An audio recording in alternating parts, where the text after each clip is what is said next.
sont mes gringos. FGS. OP.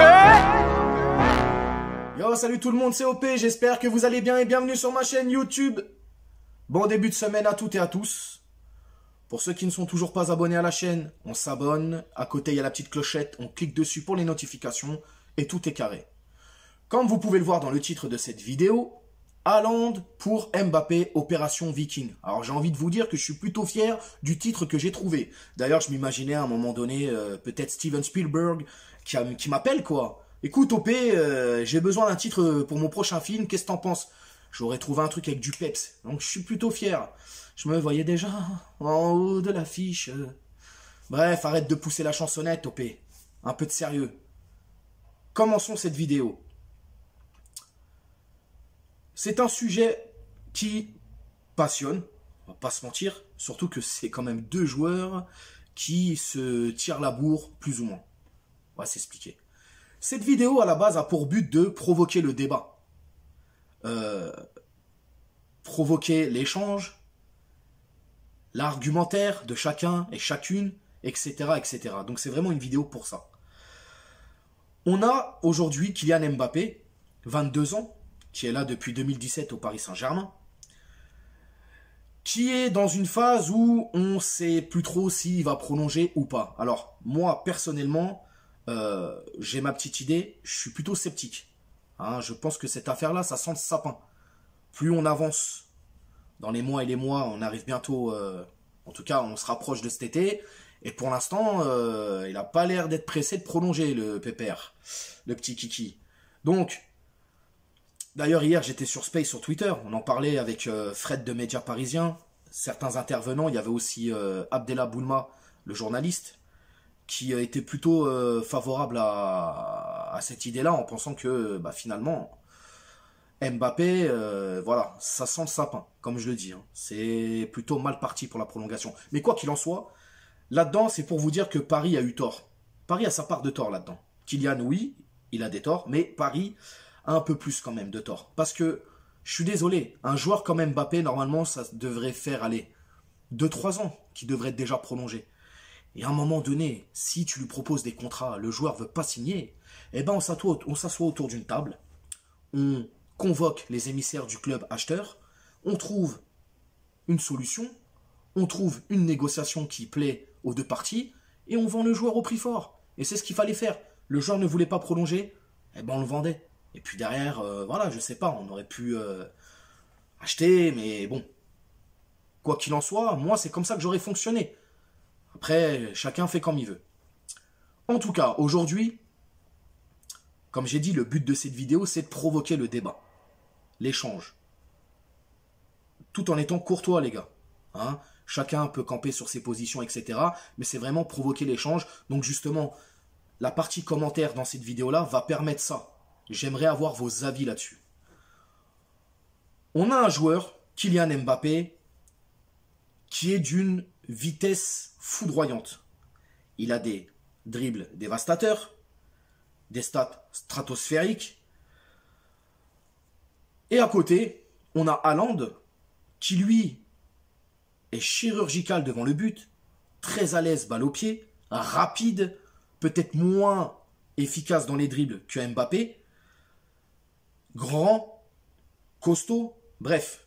En tout cas, juste pour vous dire que aujourd'hui, au niveau de Mbappé, alors oui, bien sûr, Mbappé est un petit cran au-dessus, mais à son niveau, à l'heure actuelle, pour moi, le seul remplaçant que je vois à ce joueur-là, Mbappé, c'est Haaland.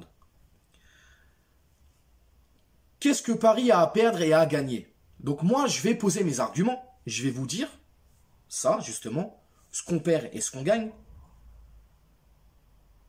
Et après, libre à chacun d'exprimer son ressenti.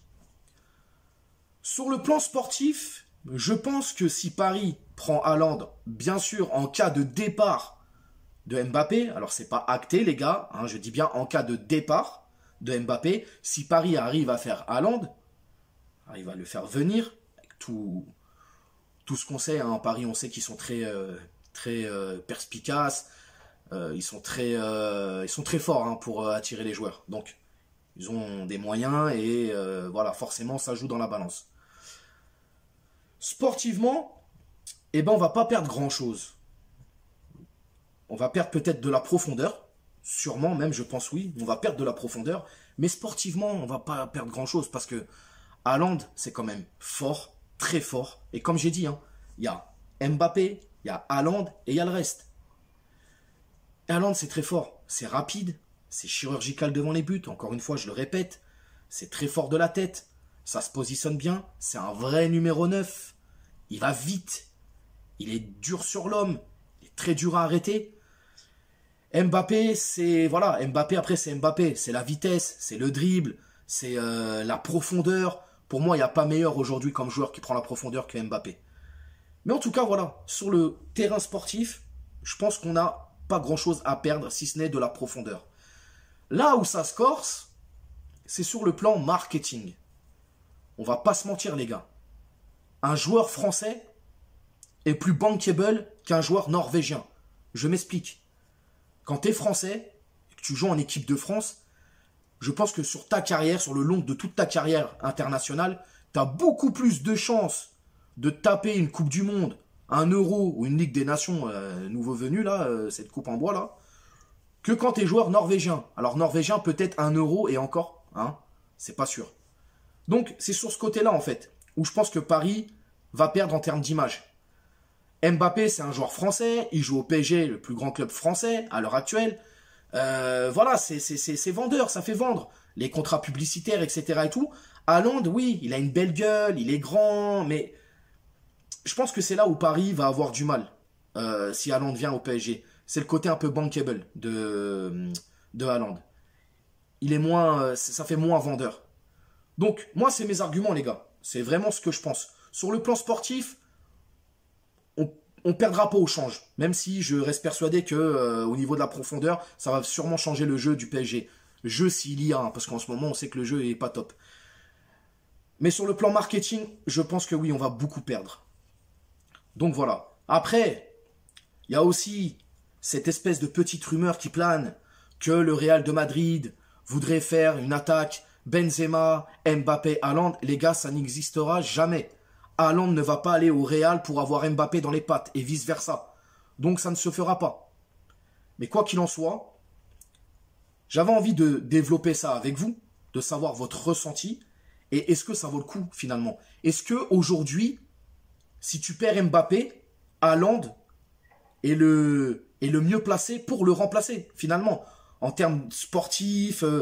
Après, de toute façon, c'est la loi du terrain qui va parler. Donc, le marketing, ça joue aujourd'hui, malheureusement, dans le foot business. Voilà, foot business, ça joue. Mais après, c'est la loi du terrain qui va jouer. Donc, j'attends vos retours par rapport à ça. Et la question est, voilà, est-ce que perdre Mbappé, s'il part, et que tu prends Haaland derrière, est-ce que sportivement, ça vaut le coup? Marketingement, j'ai, moi, posé mes arguments. Vous pouvez développer là-dessus aussi. Donc, voilà.